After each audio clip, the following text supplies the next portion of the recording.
Ini adalah Advan Work Plus Air yang speknya pakai Ryzen 5 7535HS dengan iGPU Radeon 660M dan juga layar OLED dengan harga cuma 8,3 jutaan.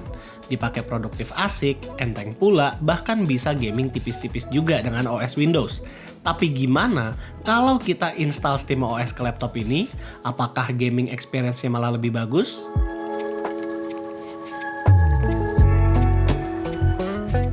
Buat install SteamOS sendiri, kita mesti tahu dulu prosesornya itu support apa enggak. Biasanya, prosesor AMD laptop atau mini PC seperti Ryzen berbasis Zen 3, 4, atau 5 yang H atau HS series itu sudah support.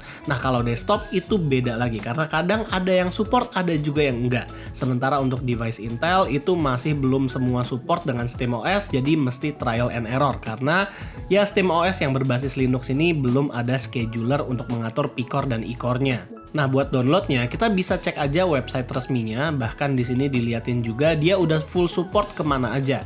Kebanyakan sih handheld ya, tapi oke lah, di sini kita bisa download image-nya dan mounting ke sebuah flash disk atau SSD menggunakan Rufus. Nah, saat kita ingin install ke target device, jangan lupa untuk buka BIOS-nya dulu, ganti boot priority, dan disable secure boot. Saat bootnya itu ke flash disk, kita akan dikasih interface macam desktop, tapi bukan berarti bisa langsung dipakai sebagai desktop ya. Di bagian atas ada wipe device and install SteamOS, tinggal kalian klik dan tunggu aja sampai kelar. Perlu diingat juga kalau wipe device itu berarti format SSD-nya ya, jadi siap-siap untuk kehilangan semua data yang ada di SSD ini. Pas installnya udah kelar, kita bisa booting langsung ke SteamOS-nya dan ternyata boot time-nya di laptop ini tuh nggak terlalu cepet.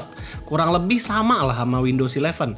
Mungkin karena ini belum terlalu full support, berbeda dengan Steam Deck atau Legion Go S yang sudah native support.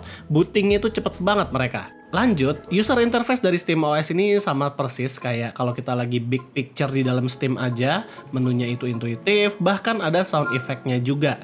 Navigasinya bisa pakai keyboard, mouse, dan juga bisa pakai controller. Dan buat pakai controller sih ini udah nyaman banget ya dibanding Windows.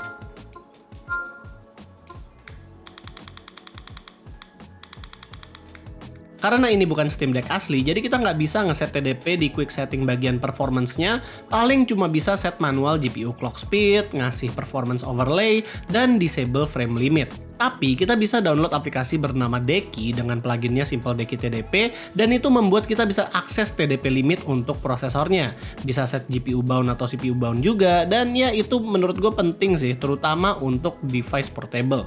SteamOS sendiri punya desktop mode juga yang secara UI nggak kalah intuitif sama Windows, dan di sini kita juga bisa install Discord dan Spotify. Aplikasinya tentu nggak selengkap dan sefleksibel Windows sih, tapi ya cukup oke, kita bisa dengerin lagu sambil main game atau sambil voice chat sama teman-teman.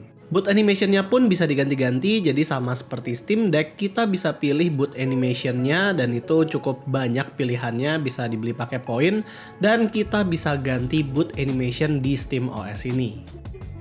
Lucunya, wallpaper engine di sini nggak bisa jalan di SteamOS, alias dia nggak mendeteksi wallpaper desktop mode-nya, namun kita bisa ngakalin pakai tutorial yang ada di Reddit biar bisa jalan. Tapi ya gitu, ribet. Dan perlu diingat kalau ini berbasis Linux, jadi kalau ada masalah, ya siap-siap aja berhadapan sama terminal.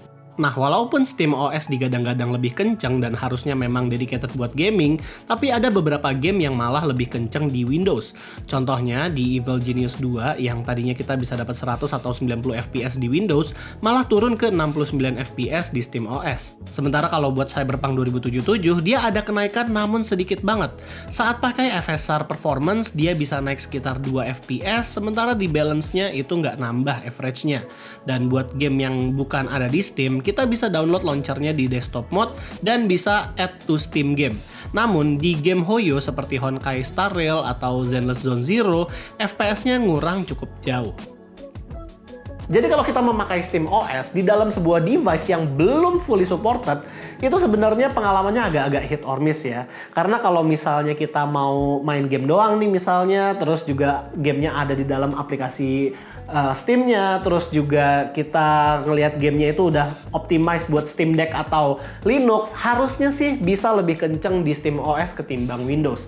Tapi buat game yang entah itu di dalam Steam atau di luar Steam, tapi masih pakai translasi dan translasi Protonnya itu masih kacau, ya biasanya sih kayak Evil Genius 2 tadi yang dimana frame rate-nya itu bakal turun cukup jauh. Dan buat game MiHoYo yang tadi kita liatin juga frame rate-nya masih enakan dimainin di Windows ketimbang di dalam SteamOS. Jadi ya semuanya itu soal optimalisasi lah.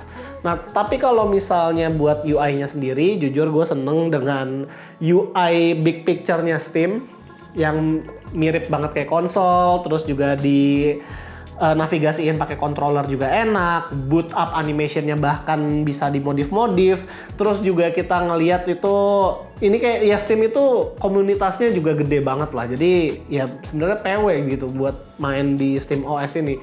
Ya tapi balik lagi, sebagai orang yang main game di Windows selama 14 tahun terakhir dan sekarang lagi enjoy-enjoynya sama PC Game Pass dan masih masih sering menggunakan Windows Plus G buat navigasi dan lain-lain, mungkin gue bakal mikir-mikir dulu untuk pindah ke SteamOS buat main game. Nah kalau sekarang masih PW di Windows. Tapi gimana nih? Kalian udah ada yang nyobain SteamOS atau belum?